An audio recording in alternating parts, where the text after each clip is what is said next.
Hi class, my name is Antoinette Moran, and today I did my lesson plan under informative nonfiction. That's the genre I picked. The title of my book is Little Raindrops by Melanie Joyce and illustrated by Gina, I'm going to say this wrong hopefully, Maldonado.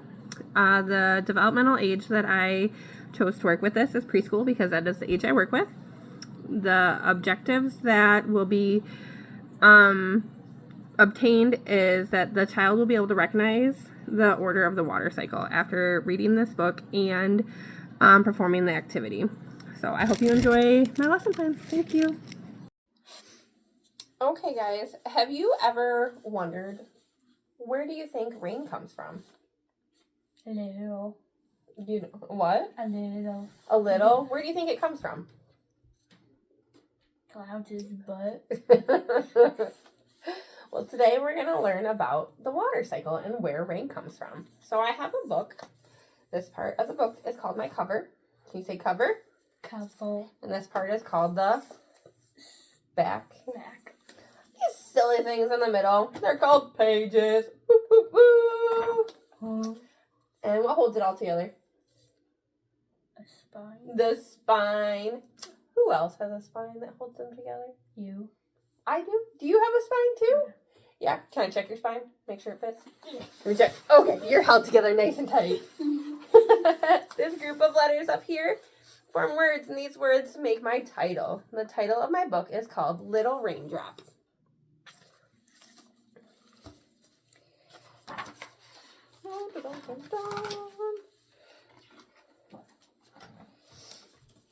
When I was a raindrop, I lived up in the cloud. One day, thunder rumbled by and boomed out very loud.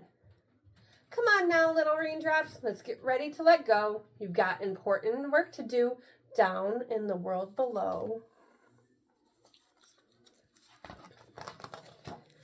A flash of zigzagging streaked across the sky. Oh! Cried all the raindrops. See you later, cloud. Goodbye. They jumped into the air, and I jumped with them too. Have fun, said the cloud. I wish I could come along with you.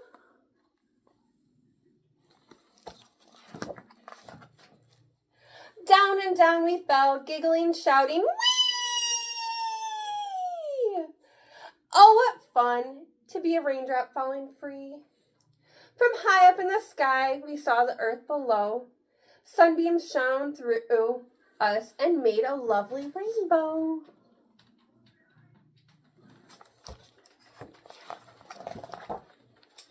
After that, quite suddenly, I landed with a splat and dribbled down the tail of a soggy farmyard cat.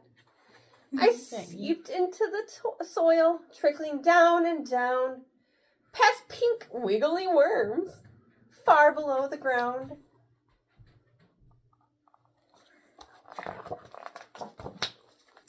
I saw a friendly mole who was digging by some shoots. Do you know what a shoot is? Judging by the picture, can you tell? It's part of a root. And it slurped. Before I knew it, I had been sucked up into the roots.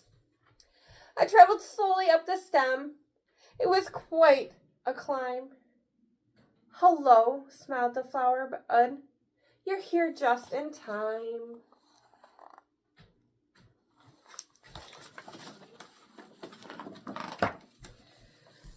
This way, the flower told me, and then it opened wide with a nice surprise to see my raindrops friends inside. We had so much fun sharing stories of our day as the warm sun slowly set and the light faded away.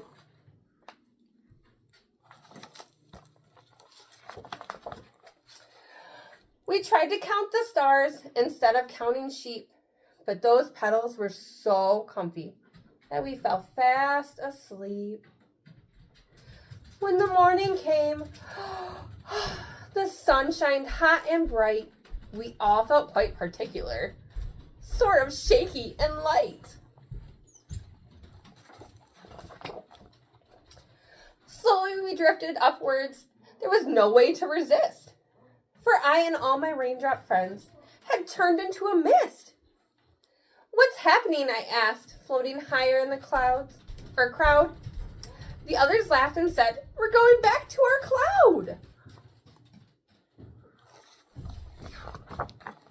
Welcome back, said the cloud. I hope you all had fun. It's time for you to rest now that there's lots of sun. But soon the wind will blow again and turn the weather vine.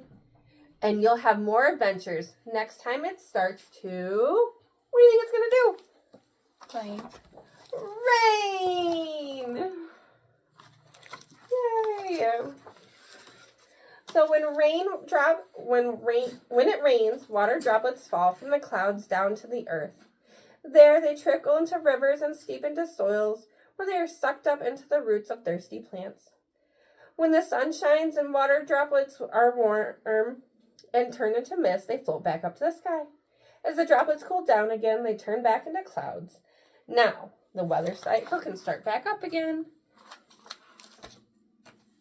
What do you guys think of that book? Did you like that book? It's pretty cool to learn about how the rain comes down and where it goes after it comes down to the earth. Now, we're going to see if you can do the water cycle yourself. So, I'm going to give you a piece of paper. And I'm going to give you a stack of pictures of the different stages of the water cycle and see if you can put them in the order. I have these cool things called glue dots that you can put on the back and you can glue it together. So I'm going to open this up for you. Oh. So where do you think that would go? What is that one? Cloud with the raindrops. Yeah. The raindrops? Yeah, I think it would go right here. Right there at the top? Yeah. So it looks like the rain's about to start coming down. I think that's a good place. Okay, what do you think would be next? What's the next part that we learned about in the story?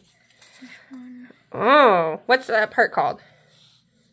The rain falling down. The rain falling down. And then what's next? This one. What happened in that picture? Do we remember? The raindrop got sucked in. It got slurped into the flower. What happens next? This one. What did the sun do?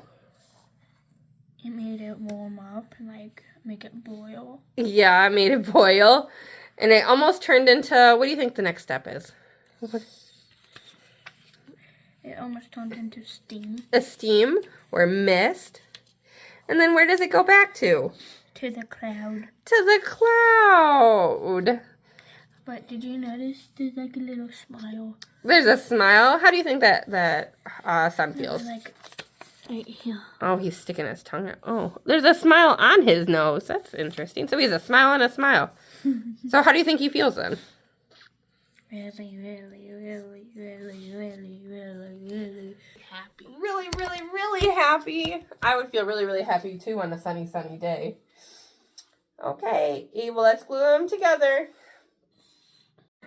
Okay, so since completing this activity, one thing I realized that I forgot to do with my lesson plan was I wanted to, for the pre-reading prompt, was to sing the song All the Raindrops. And so that was, I forgot to add that in. So that would have been pre-questions, kind of get the kids to settle down at the group time. Just a fun little activity to add in. So with my reflection, every time I do these videos, it is hard for me to do them with my kids because they are obviously not toddlers. So working with older kids pretending to be toddlers is always a challenge to me. So I know it would have played out differently. It wouldn't have gone as smooth. Questions would have been different. Answers would have been different. So I know that going on top of like going into the classroom where I've done these activities or similar activities, it would have portrayed differently. I do believe my objective was met with my daughter. She was able to correctly do the sequence with the story. For my cards that I use, I just took pictures out of the book and I made them real fast. I think if I was to do this in the classroom, I would, I don't know if I'd use the pictures from the book or if I would just find a different pictures or more realistic pictures maybe, or maybe do both. That way the kids could have the connection to the book and have the connection to real life. Expanding on this, what would I do? The next step would be to add the water cycle into other areas of the classroom. The biggest one that would probably be the easiest is outdoor. You can easily talk about the water cycle outdoor in the playground. You can add it into group time by talking about the weather cycles and stuff like that. What is the weather like today? What will happen once the rain comes down? Those are easy things to add in. Another suggestion might be sensory. You could do, I've seen sensory bottles of the different stations of the water cycle, so that would be a way to add it in. Also, you can grow grass where you have spray bottles that will represent the rain, and you will water the grass seeds, and it'll slurp up just like the book, and then eventually the soil and the grass will get dry, and we'll have to rewater. So it'll show the children how to do the water cycle inside the classroom. And lastly, I did dramatic play with either props or cutouts or stuff like that you can add in so that the kids can retell the story. I would definitely keep that book available if I wanted to prolong this activity and keep coming back to it. I would like to try to find different weather books to add into that, so the more I talk about weather with the kids, it'll give them more understanding. So I hope you guys enjoyed my lesson, and I love to hear you guys' feedback. Thank you.